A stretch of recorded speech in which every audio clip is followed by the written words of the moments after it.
Μην δίνετε την Νατάσα, σας παρακαλώ.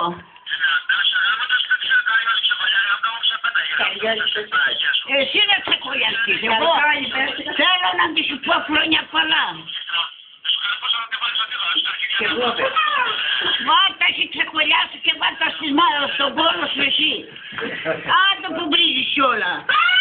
Παλιάνθρωπος. Πες του, βρίσtan. Είσαι παλιάνθρωπος πολύ. Γαμίσου εσύ. Γαμíme. Ναι, ας τσακολιάσει και γαμίσου εσύ. Και η Νατάσα πες του. Εγώ βέβαια φόρεξε και να πάρει την Νατάσα και γάμισε.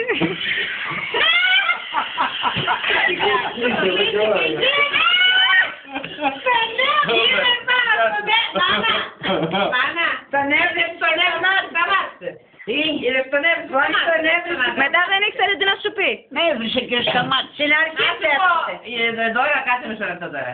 Περίμενε. Μάνα, το παιδί πήρε 3-4 τηλέφωνα. Δώσε 10 ευρώ τώρα. Γιατί τα θέλεις τα δολάρια, τηλέφωνα πήρε. Θα τα ξυλώσω. Θα να μου πάρει.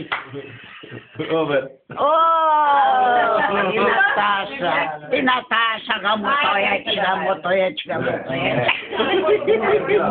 Μου λέγε την Νατάσα, τι λέγε.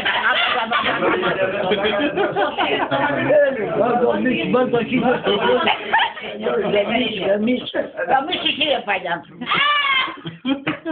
Τι έπρεπε, για σου και Παλιάνθρωπο.